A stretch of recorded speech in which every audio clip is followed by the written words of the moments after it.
এই তো সুযোগ, একদম পরিষ্কার হাতটা দেখা যাচ্ছে।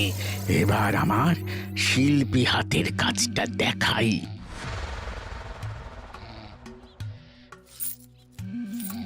চোর চোর চোর চোর!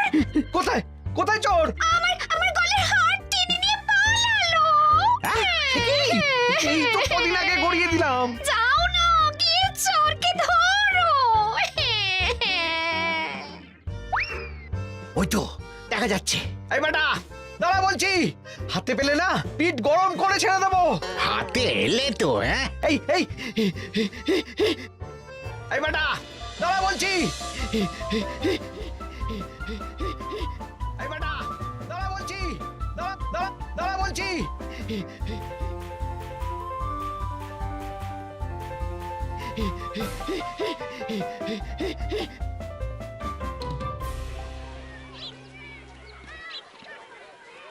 দুপুরে একটু খেয়ে ঘুমোবো তার জন্যই।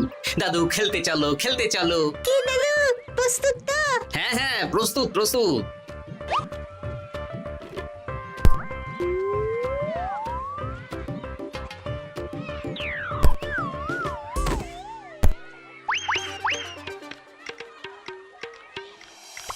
আরে আরে এ তো পিছু ডাকাত। ধরো বেটাকে, ধরো ধরো। আমার গিন্নির গয়না চুরি করে পালাচ্ছিল, ওর ট্যাকেই পাওয়া যাবে। ধরো। এটা মন্ত্রী মশাই, হ্যাঁ এটা। চোর ধরা পড়েছে, এটাই বড় কথা। শুনুন, এখন একে রাজবাড়ি নিয়ে যাই, কাল এর বিচার হবে।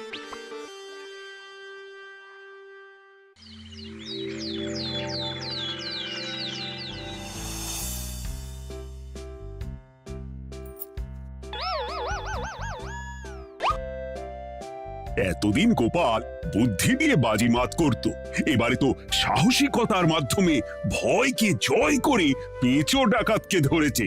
মানছি যে গোপাল আমার গিন্নির হার ফিরিয়ে দিয়েছে, বল মেরে ডাকাত চোর আমিও ধরতে পারি, এটা এমন কোনো সাহসের কাজই না। ঠিক আছে গোপাল, তুমি কিছু বলতে চাও? হ্যাঁ বলতে চাই মহারাজ, আমি এই কৃতিত্বের ভাগীদার একা হতে চাই না। কারণ ন্যাপলা বলটা করেছিল বলেই আমি চালিয়ে খেলেছিলাম, আর ওই বল সোজা গিয়ে পড়ে পেঁচোর মাথায়। আর পেঁচু ডাকাত অক্কা যায়। এই তো সাহসিকতা, তুমি তো ওখান থেকে ভয়ে পালিয়ে যাওনি। আমি আবার বলছি, তোমার মতো সাহসী লোক যতদিন কৃষ্ণনগরে আছে ততদিন আমি নিশ্চিন্ত।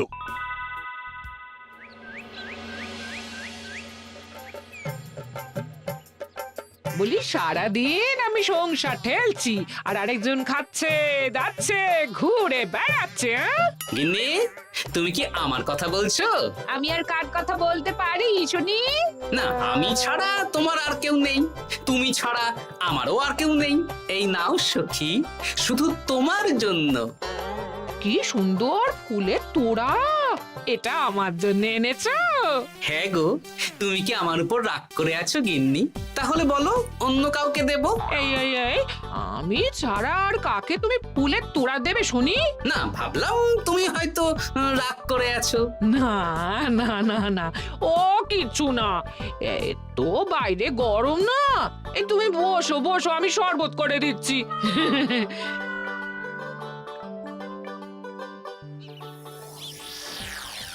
পুরো পরিকল্পনাটাই গোপাল চৌপাট করে দিল। এবার তাহলে কি করবি? ভাবতে হবে ভাবতে হবে। পেঁচো ধরা পড়েছে বলে তো আর আমরা হাত পা গুটিয়ে বসে থাকতে পারি না। না, ঠিক বলেছিস, অন্য কিছু একটা করতে হবে। গোপাল গোপাল গোপাল, এই গোপাল আমার কপালটা পুড়িয়ে দিল। সবার সামনে মহারাজ গোপালকে পুরস্কার দিচ্ছে। উফ, তোমার মনে এখনো অস্বস্তিটা কিসের? সমস্যাটা কোথায়? আমিও তো এরকমই একটা সুযোগ খুঁজছিলাম, যেখানে গোপালের মতন একটা সাহসিকতার কাজ করব, আর মহারাজ আমার প্রশংসায় পঞ্চমুখ হয়ে উপহার দেবেন, আর সবাই হাততালি দেবে। তো মহারাজকে গিয়ে বলো, গোপাল সামান্য একটা বল মেরে সাহসিকতার সম্মান পেয়ে গেল, তাই তুমিও একটা কিছু করে দেখাতে চাও। ঠিক বলেছো, আমাকেও এরকম কিছু একটা করে দেখাতে হবে। হাত গুটিয়ে বসে থাকতে পারবো না। হ্যাঁ হ্যাঁ, এমনিতেই ইদানিং তুমি 4 হাত থেকে 2 হাত হয়েছো। কি বলতে চাইছো কি তুমি? আসলে এতদিন তোমার আরো 2টো হাত বটা আর ঘটা তোমার সাথে তালে তাল মিলিয়ে কাজ করতো, এখন তো ওরাও নেই।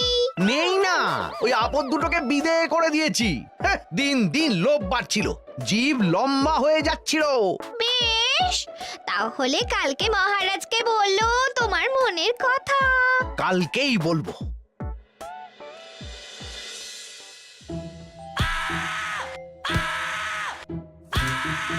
বল, তোকে কে পাঠিয়েছে বল? তোর এত বড় সাহস, তুই মন্ত্রী মশাইয়ের বাড়িতে দিনে দুপুরে চুরি করিস? বল। বলছি আমাকে ঘটাদা পাঠিয়েছিল। মন্ত্রী মশাইয়ের দল থেকে বেরিয়ে বটাদা আর ঘটাদা একটা নতুন দল খুলেছে, আমি ওই দলে যোগদান করেছি। আচ্ছা, এই ব্যাপার। বেটাদের একবার হাতে পাই।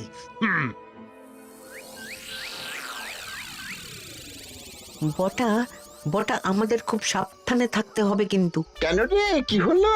কানাঘুষো আর ওই গোপন সূত্রে খবর পেলাম, মার খেয়ে পেঁচো আমাদের নাম বলে দিয়েছে। বলিস কি? হ্যাঁ রে, কি আর বলবো বল, কাউকেই আর ভরসা করা যাবে না। বেটা ধরাও পড়ে গেল, আবার মার খেয়ে আমাদের নামও বলে দিল। এবার তো মনে হচ্ছে ভূতের মতো লুকিয়ে থাকতে হবে। যা বলেছিস ভাই, তাছাড়া আর উপায় নেই।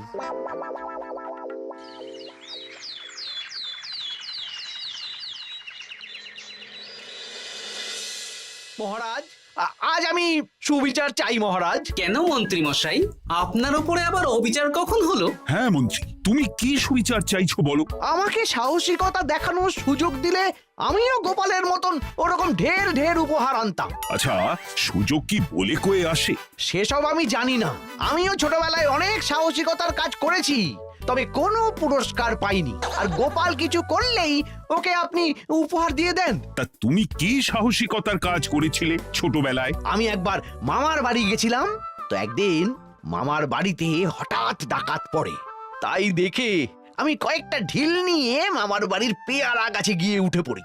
তারপর যখন ডাকাতের দল ডাকাতি করে বাড়ি থেকে মালপত্র নিয়ে বেরোচ্ছে, আমি আক্রমণ করি। দুম দাম দুম দাম দুম, ব্যাস ডাকাত ধরা পড়লো। বেশ ভালো তো। হ্যাঁ, কিন্তু সেদিন কোনো উপহার বা সাহসিকতার পুরস্কার পাইনি। পুরস্কার দিতে হলে আমাকেও দিতে হবে, কারণ আমি প্রথম পেঁচো ডাকাতকে ধাওয়া করেছিলাম। যদি না উপহার পাই তাহলে আমি ঝামেলা করব। কিন্তু হঠাৎ করে কোনো কৃতিত্ব ছাড়া তো আর কাউকে সাহসিকতার পুরস্কার দেওয়া যায় না। তার আগে কিছু সাহসিকতার কাজ করে দেখাতে হবে, তারপর বিচার বিবেচনা হবে, তারপর তাকে সাহসিকতার পুরস্কার দেওয়া হবে। তাহলে আমাকেও কোনো সাহসিকতা দেখানোর সুযোগ দিন মহারাজ। মন্ত্রী মশাই শুধু একা সুযোগ পাবেন কেন, আমিও দেখিয়ে দিতে চাই আমি কতটা সাহসী বাহাদুর মানুষ। ও বাবা, রাজবৈদ্য সুযোগ পাবে আর আমি কি বসে বসে হাত কামড়াবো? আমিও সুযোগ চাই। তা তোমরা কিভাবে সাহসিকতা দেখাবে শুনি? দেখুন মহারাজ, মানুষ সাধারণত কয়েকটা ব্যাপারে ভীতু, যেমন হিংস্র জন্তু জানোয়ার, সশস্ত্র ডাকাতকে ভয় পায়, আর আর আর আর ভূতের ভয়। হ্যাঁ, আমার তো মনে হয় সাহসিকতার পরীক্ষা করার জন্য এই তিনটের মধ্যে যে কোনো একটার সাথে মোকাবিলা করতে পারলেই বোঝা যাবে কে কত সাহসী। এটা তোমরা ঠিক বলেছো, কিন্তু ব্যাপারটা হলো জঙ্গলের পশুরা জঙ্গলে যেমন আছে থাকুক, ওদের নিয়ে নাড়াঘাটা করার দরকার নেই। ডাকাত তো গোপাল ধরেছে, এখন পড়ে থাকলো ভূত। মহারাজ, আপনি তাহলে ওই ভূতুড়ে বাড়ি খুঁজুন, তারপর সবাইকে ভূত ধরে আনতে বলুন। দেখি, মন্ত্রীর আবদার মেটানোর জন্য তো তাই করতে হবে।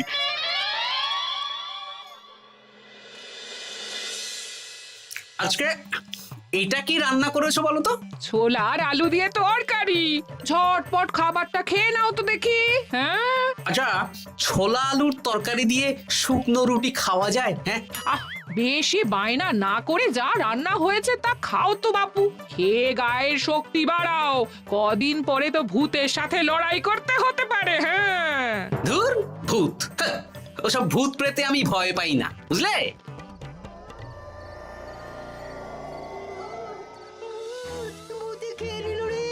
কি ভয়ঙ্কর! মহারাজ বাঁচান, বাঁচান! মহারাজ উপরে পায়চারি করছেন, কোথায় ভূত? আমি আমি মহারাজের সঙ্গে দেখা করতে চাই। আচ্ছা আচ্ছা, উপরে যান।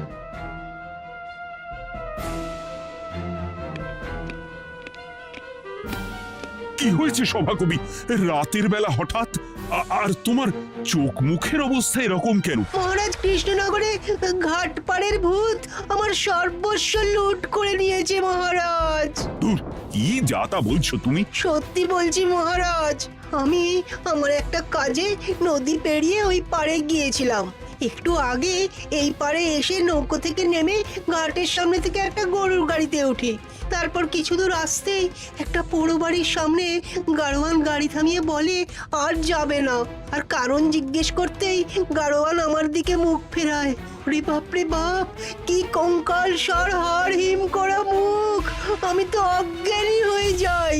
কিছুক্ষণ পর জ্ঞান ফিরলে দেখি আমি রাস্তায় পড়ে আছি, আর আমার সাথে থাকা থলেটাও নেই। তাহলে বলতে চাইছো তোমার থলে ভূতে চুরি করেছে? সেসব আমি জানি না মহারাজ, কিন্তু আমি আমার থলে ফেরত চাই, আর ওই ভূতের শাস্তিও চাই। দিন না। এই সেরেছে, আজ সকালেই রাজসভায় ভূত নিয়ে আলোচনা হলো আর রাতেই ভূত দেখা দিল। এবার ভূতকে আবার কে ধরবে? মহারাজ, আমার থলেতে অনেক দামি জিনিসপত্র ছিল। ঠিক আছে সভাকবি, তুমি এখন বাড়ি যাও, আমি দেখছি কি করা যায়। এই সুযোগে মন্ত্রী, জ্যোতিষী, পণ্ডিতদের সবার একবার করে সাহসিকতার পরীক্ষা নিয়ে নেব।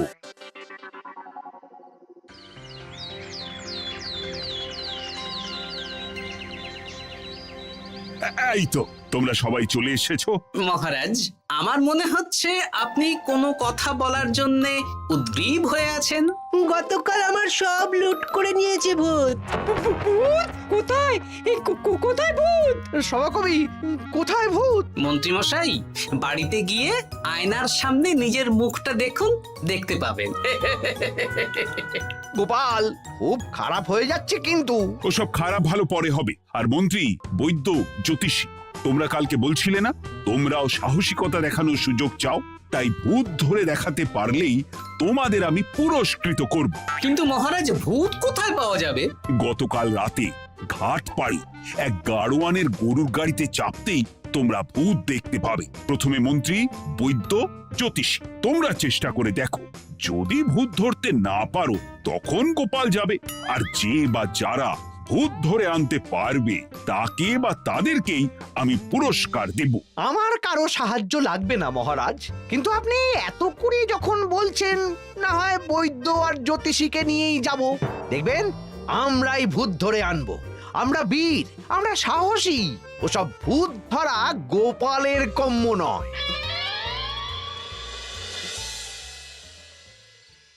কি মনে হচ্ছে মন্ত্রী মশাই, আমরা আমরা ওই ভূতের দেখা পাবো? আমার কিন্তু হালকা হালকা ভয় করছে, যদি কিছু সর্বনাশ হয়ে যায়।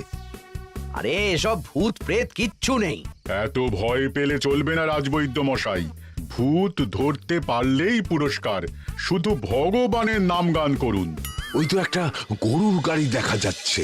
মহারাজ তার মানে এর কথাই বলছিল। হ্যাঁ, আর তো অন্য কোনো গরুর গাড়ি দেখতেও পাচ্ছি না। এই যে ভায়া, কৃষ্ণনগর রাজবাড়ি যাবে? হ্যাঁ যাবো, 2 মোহর লাগবে কিন্তু। 2 মোহর একটু কম করুন না। আচ্ছা ঠিক আছে, 3 জনে 1 মোহর দেবেন, আর কমাবো না। তাড়াতাড়ি বসুন।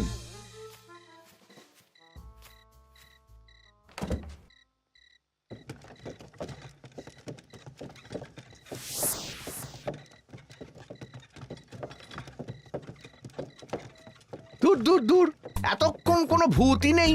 সভাকবি যে কি দেখে ভয় পেয়েছে কে জানে। অকারণে 1 মোহর লোকসান। সত্যি আমরা অকারণে সাহসিকতার পরীক্ষা দিতে এলাম।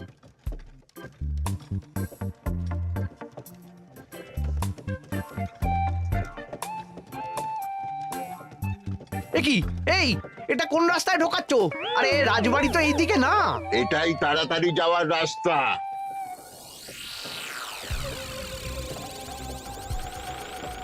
গাড়ি আর যাবে না। যাবে না মানে? আমরা তো রাজবাড়ি অবধি যাব। হাতের আংটি করি যা আছে বের করে ফেল, নইলে এক্ষুনি চিবিয়ে খাবো। ওরে বাবা, ভূত ভূত পালাও! পালিয়ে যাবে কোথায়? আজ তোদের চিবিয়ে খাবো। ও ঠাকুর, বাঁচাও বাঁচাও ভগবান, বাঁচাও!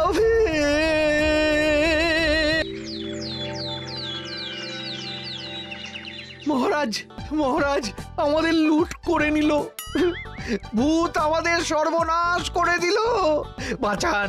তার মানে তোমরা তিনজন মিলেও ভূত ধরতে পারোনি? ছি ছি ছি ছি ছি। এই তোমাদের সাহস! হ্যাঁ, আমরা কি করে জানবো মহারাজ যে আসল ভূত আছে? গোপাল, ব্যাপারটা কিন্তু খুবই সমস্যার।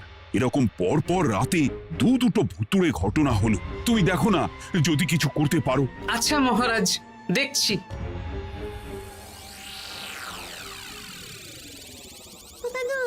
আমার কিন্তু ভয় করছে। শুনলাম কালকে মন্ত্রী মশাইকেও ভূতের তাড়া করেছিলাম। আমার মনে হচ্ছে কিছু একটা রহস্য আছে। সে যাই রহস্য হোক, আজ আমরা এর শেষ দেখে ছাড়বো। হ্যাঁ, তারপর আমাদের যদি ভূতে ধরে?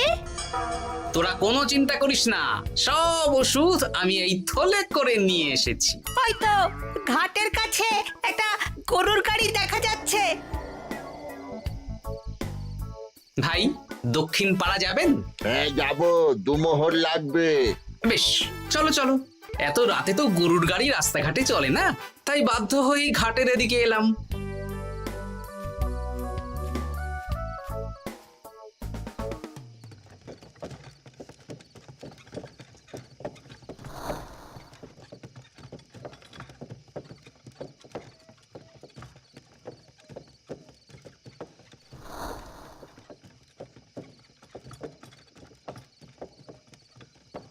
আচ্ছা, অন্য গলিতে নিয়ে আমাদের ভয় দেখানোর মতলব? হ্যাঁ, ঠিক আছে, এগুলো চুপি চুপি চাপিয়ে নে, আমিও পড়ছি।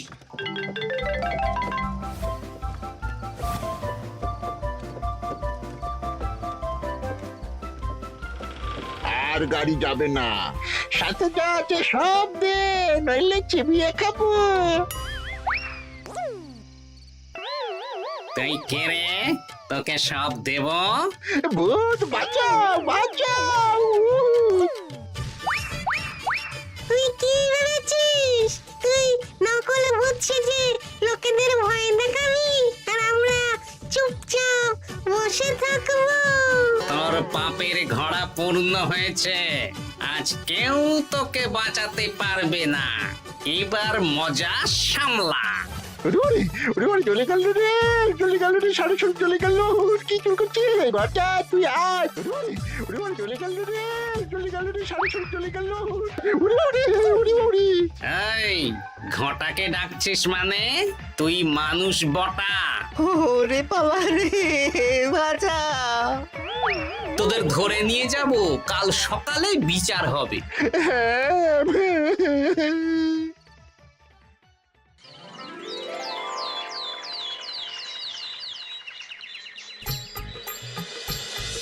সাবাস গোপাল, তুমি তো কামাল করে দিয়েছো। কিন্তু জ্যান্ত ভূত ধরে এনেছো। আমি তো এদেরকে খুঁজছিলাম। হ্যাঁ, এরাই তো পেঁচোকে পাঠিয়েছিল মন্ত্রী মশাইয়ের বাড়ি চুরি করতে। হ্যাঁ, তার মানে গতকাল বটা? আমি তোদের ছাড়বো না। সত্যি গোপাল, এবারেও তুমি বাজিমাত করে দিলে। আচ্ছা, তুমি একটু ভয় না পেয়ে এদের ধরলে কি করে? যখনই শুনলাম ভূত জিনিসপত্র সোনাদানা লুট করছে, তখনই বুঝতে পারলাম এটা ভূত না, মানুষ। তাই কাঁটা দিয়ে কাঁটা তোলার জন্য আমি আর আমার নাতি নাতনিরা ভূত সেজেই মানুষরূপী ভূতকে জব্দ করলাম। সত্যি গোপাল, তুমি সাহসী বীর পুরুষ। তোমার সাহসের কাছে বাকিরা তো নস্যি।